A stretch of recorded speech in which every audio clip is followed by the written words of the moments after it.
light within my heart, light within my thoughts, light within my words. May one and all and everything, blessed and loved, ever be.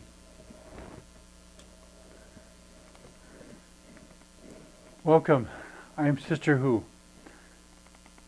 I've sometimes said that whatever is honest and consensual is fine with me. I have no judgment to offer. And one of the challenges, I guess, of our current time, as things become more and more regulated and controlled, and for some people, regulation and control, or power and control, seem to be the only things that matter to them. I'm reminded of Jimi Hendrix's statement that when the power of love overcomes the love of power, the world will know peace. And I so wish that I could fast forward to that time and get to the power of love overcoming. But the point I was wanting to address today was alternative or unusual familial configurations. And again, it depends on there being a consensualness and an honesty to it. In the past, there have been times where people aligned themselves with particular families in order to have their own needs met. They would be a maid or a cook or something like that. There were multi-generational families where the grandparents would live with the younger family and be around for their grandkids to grow up. There might be people of the same or different genders who share a house together and simply become housemates, and not roommates, and not married, but housemates. And sometimes it would confuse the people around them, but of course they were totally clear on, or maybe they weren't, but they were okay with the arrangement that they chose. I'm reminded of the movie version of the Broadway musical Paint Your Wagon, in which a woman finds herself in love with two men. And the men are not gay, they're not gay or bi, they don't love each other, but they both love the same woman, and they're in some mining camp and in the Old West, and the woman is told at one point to choose between the two, and basically counters with the question of, why do I have to choose between you? The idea being that can't you two get along well enough that you can share me, because I love both of you, just in different ways. And so the movie goes on of the woman going to town to pick up some supplies and being social with the other people there, and she'll say, good morning, and they'll say, good morning, how are your husbands? And she'll say, oh, they're fine. And everybody is fine with it. It's all honest and consensual. And the husbands decided that the arrangement they would make is that they would take turns of which one got to spend which nights with them, and essentially they have to maintain multiple bedrooms that way, but it was whatever worked for them. And within the current time, I have occasionally run into a group that describes their relationships as polyamorous. And it's a similar sort of thing, except that they throw it wide open to everything. Legally, of course, there can only be one married couple because the law is not currently structured to recognize polyamorous families. My answer to that, I suppose, is that the law shouldn't be recognizing any families at all, that marital status really should be irrelevant to the government. It should be more dependent upon sales and income. But that's just a personal opinion. But the problems that these families often have to deal with is having multiple wives or multiple husbands and of different orientations. There may be a triad, or there may be a quad, or there may be more than that. Supposedly, I was told of a household on the West Coast that had agreed mutually to have, I think that I was told, 18 different people involved. And I think it was all gay men, if I remember correctly, but I'm not positive on that. But essentially, the entire house decides whether or not someone will be added to their membership, and then that person goes through a formal marriage ceremony, if you will, committing himself to the household as a whole. And it's a closed group. None of these people engage in anonymous sex. It's a closed group of 18 people that have mutually committed themselves to each other and to the sharing of a house. and in a marriage sort of fashion. Of course, there's nothing legal about it. It's just their personal commitment and agreement with each other. The point of this episode, though, is addressing how does humanity refrain from being judgmental and allow such atypical situations to happen. Whether it's one woman and two husbands, or two women and one husband, or four people all swapping all over the place, or whatever it is that they decide to do, as long as it's honest and consensual, why do we have to be judgmental about it?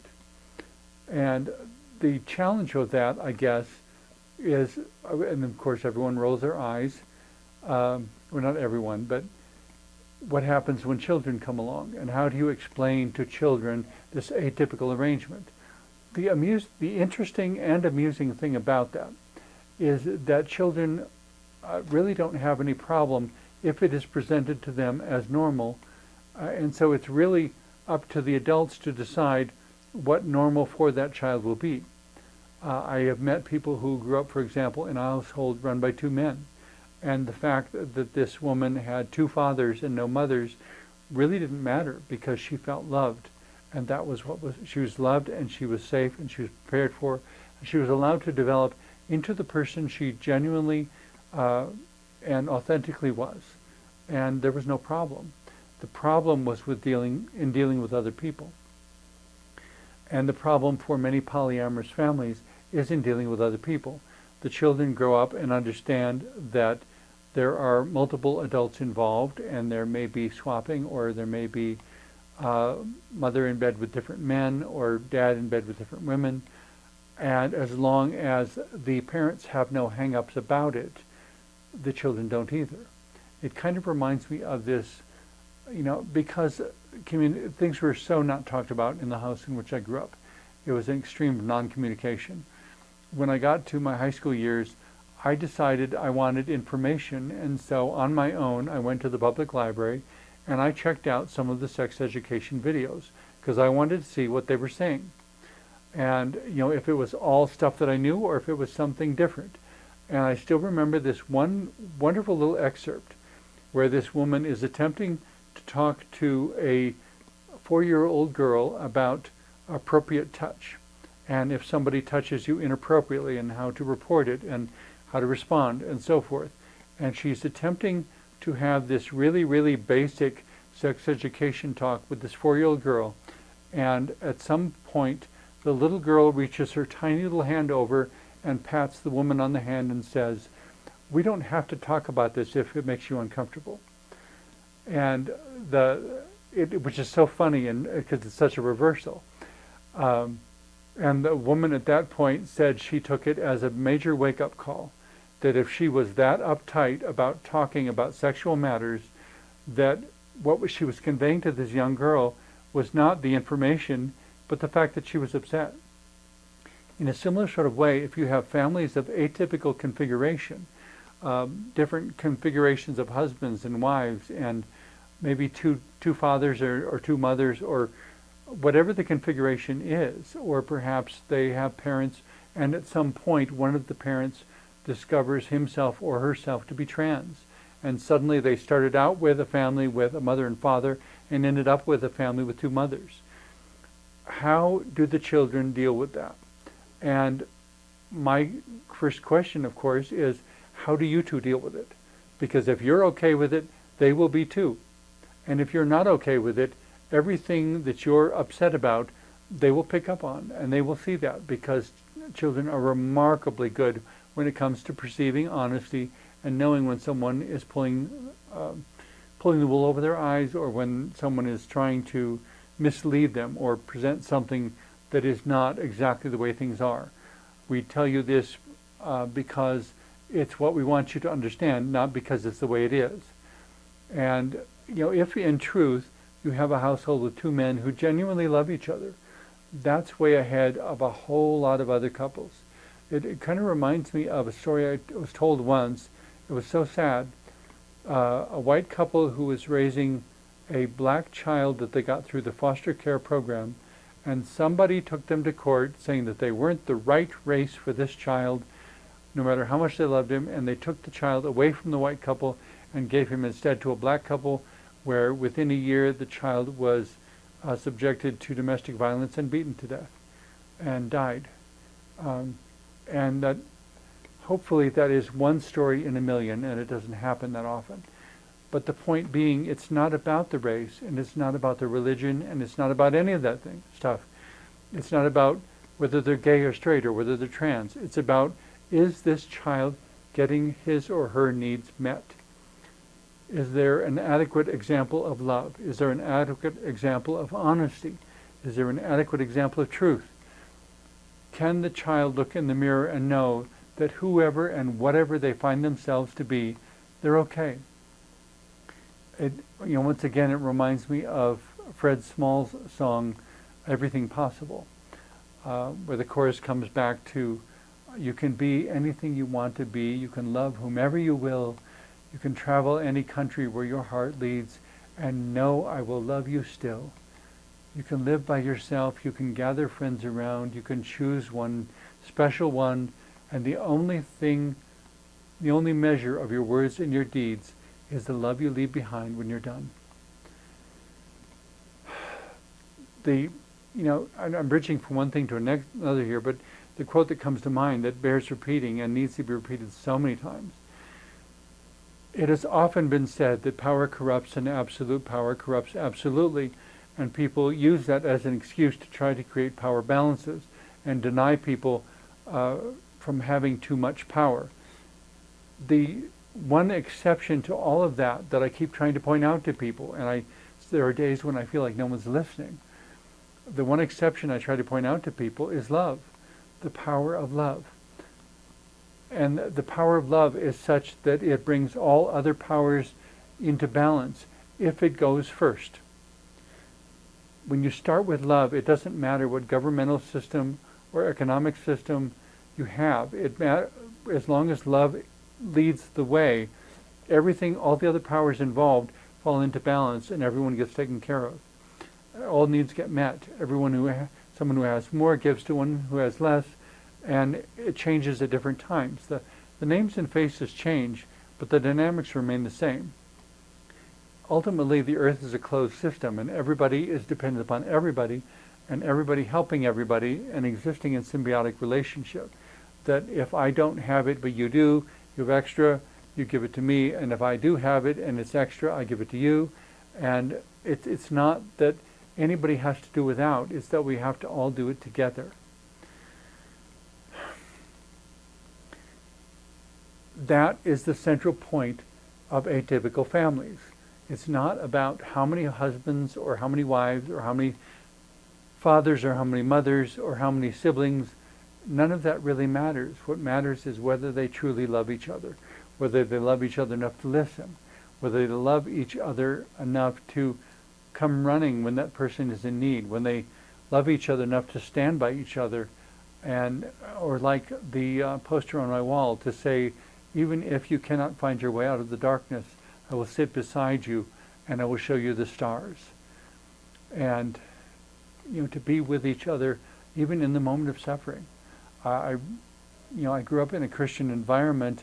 I've since transcended that quite a bit, so I now call myself an eccentric, not eccentric. Well, I'm eccentric too.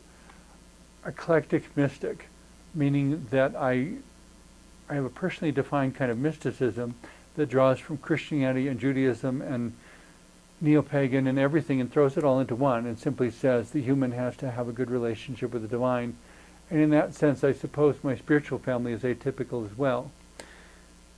But again, it's not about whether it's typical or atypical. It's about whether or not love is the power that leads the way. Because if it does, all the other powers, all the other definitions, all the other everything falls into place. When you stop loving, when you stop listening, when you stop caring, when you stop standing with each other and stop being committed to each other, that's when all the problems start. In the house in which I grew up, there really was no commitment to each other. And so in many ways, I describe myself as having grown up like an orphan, except that I didn't have to deal with the foster care system. I had one uniform system, but it was never truly a family.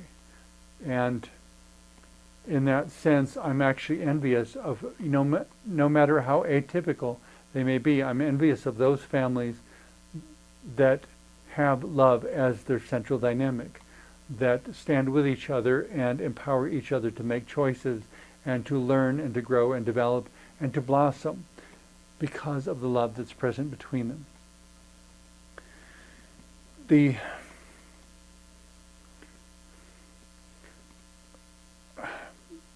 Behind all of this, in the part we aren't really addressing, I guess looking at negatively, is this goal, if you will, of getting to the point where one is not judgmental, getting to the point where it doesn't matter, and that's where sometimes in gay pride parades I see the protesters who protest the existence of gay and lesbian people in the world and protest any notion that they should have the same rights and privileges as anybody else, that there should be a sameness and no double standards, that it's not about having special rights, it's about having the same rights, and recognizing when the same rights are not there, that as much as you think things are the same, if someone presents you with a person or a situation in which things are not the same, that you are awake and alert enough and intelligent enough to recognize there is a double standard here that needs to be removed. Because as long as the double standard is tolerated, at any point in time it may come around to focus on you. It's kind of like the saying I heard that if no one is free until everyone is free. If it can happen to them, it can happen to you. And so in that sense, it's kind of all of us or none. And it doesn't mean we have to be the same. It means we have to have the same opportunity and the same ability to develop ourselves, the same ability to learn, the same ability to love. And when someone doesn't love, that's a crisis in itself. When they are not able to love, there is something wounded that is asking for attention. And in a family, according to my understanding of what a true family and authentic family is, when someone is unable to love, when someone is caught in anger or a quandary of some sort, when they're upset that things haven't turned out the way they wanted to and they can't move on, or they have lost a loved one and they're so sad that they become depressed and they can't move on, the whole family comes to that person and says, we're here, we love you, we want to help you through this. Staying where you are is not an option, so we need to figure out what's not being answered. What it is that you're not feeling, what opportunity is that you're not seeing, what resource is missing. And it reminds me of, I try to follow my intuition in these shows and not censor the work, but allow it to happen however it happens. But the anecdote comes to mind of the family who had to deal with the passing of a family pet. And the sad thing about dogs is that they don't live as long as people. And I think of my Old English sheepdog Gareth, and I concur so much that if love could have saved you, you would have lived forever. I don't know that I've ever gotten over him going, but the anecdote that I read somewhere along the line is this young couple trying to deal with their 4-year-old son about the death of their family pet, and trying to explain that the dog went to heaven and is in a better place of love and light and so forth. You're trying to give this 3-year-old or 4-year-old something by which he could cope with the loss of the family pet and that he wouldn't be around anymore. And the little boy took it so surprisingly well, they kind of looked at each other and wondered what was going on. And so they asked him to say more about it. And they had this dialogue where they weren't talking down to him. They were asking how things looked from his perspective. And he answered them that he understood that the reason we're on earth is to learn how to love one another. And then he said, dogs already know this, so they don't have to stay as long. And it was such a teaching moment for the parents to understand that life is about learning to love one another unconditionally and fully and truly and authentically. And because dogs already know this, they don't have to stay as long.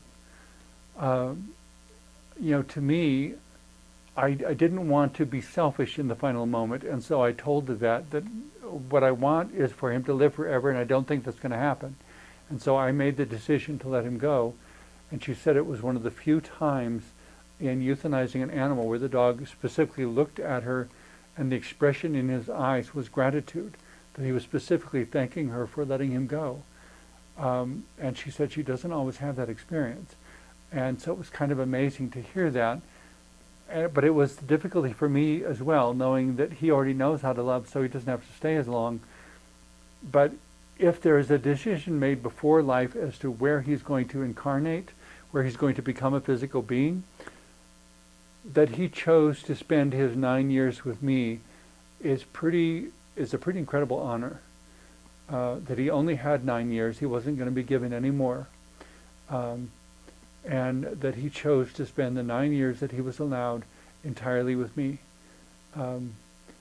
I just wish I had known more than I knew, because I felt like he was the wise one and I was trying to catch up, because I didn't know how to love him as I should, and I didn't know how to structure his environment as well as I should. I did the best I could, but there were a lot of things I would have done differently if I had to do over again. But of course, if I had to do over again, I would have discovered that I was gay long before, while I was still in my teenage years, and I would have discovered that I was autistic in childhood. But the problem being that my childhood was in the late 60s and early 70s, and at that time, the understanding of autism didn't exist that exists today. And nobody would have been able to diagnose it because they didn't know. I remembered just in the last 24 hours, another dog's face came to mind, and I'm not sure why. And it was a beautiful, loving female dog that we named after the character on television. And she was very strong and very loving and very wonderful, and very intelligent. But at the time, no one had ever told me what you can train a dog to do, or even that you can train a dog. We grew up around farmers who we had a dog and it lived outside, and that's all there was to it. Nobody knew about house dogs or trained dogs or anything. It was just total ignorance, and in our ignorance, we did not develop this dog to near the extent that she could have. And we did not teach her how to obey commands or how to listen to when she barked, that she was looking at something, and how to listen to her. When my dogs bark, I go look, because I know they're trying to tell me something. And if I'm not listening, that speaks badly of me. So when they talk, I try to listen, and I try to understand. And I don't always. But I don't always understand people either. In fact, I actually find my dogs easier to understand than most people. And the one thing I can count on for my dogs is that they will never lie to me. And this, again, is an atypical familial arrangement. I have my service dog, I have 2 emotional support animals, and I have 1 very elderly dachshund who lived with me when he was younger. And we are a very atypical family, but the relationships we have are absolutely family. And I don't know if other people can understand that, but it's kind of like the story of the Velveteen Rabbit. The whole story, in my opinion, is worth the conversation that the Velveteen Rabbit has with the Skin Horse, and asks the Skin Horse, what does it mean to be real? And does it hurt? And the Skin Horse never lies, and so he says, like my dogs, the Skin Horse never lies, and he says, sometimes, but when you're real, you don't mind being hurt. And I can do that to a point, but there are some hurts that are even too much for me. But I try to love them in the same way, to love them enough to make them real. And I do believe that when you love something, you make it real. And as the Skin Horse says, when you're real, you can never be unreal again, except to people who don't understand. And the challenge at the present time, within every time, I guess, is how do we love something to the point that it becomes real and live in a world of people who don't understand? How do I live as an autistic person, seeing all the detail, hyper-focused, and having only a family of dogs who can understand me, because they are totally honest, they are totally reliable, they are always happy to see me, and there is a consensualness and a honesty between us that I've never had with any other person. It's really quite amazing. But part of that is me also involving myself in training them and teaching them, because they want to learn. They want to know what good training is. And sometimes I have a difficult time figuring out how to communicate it. We are an atypical family, but we are a family. And I love them to the point that they become real. And then they have to leave because they already know how to love. They don't have to stay here as long. And I, once again, am forced to say, if love could have saved you, you would have lived forever. But that pain of loss isn't enough to prevent me from inviting someone else to come spend 5, 7, 9, 15 years with me. However many years it is a period of time that I cherish and I honor and I thank them for choosing to spend it with me. All of this is hopefully an inspiration to be more tolerant of atypical families in your life. Thank you very much for watching. I hope some of the things I've said in the last half hour are helpful to you.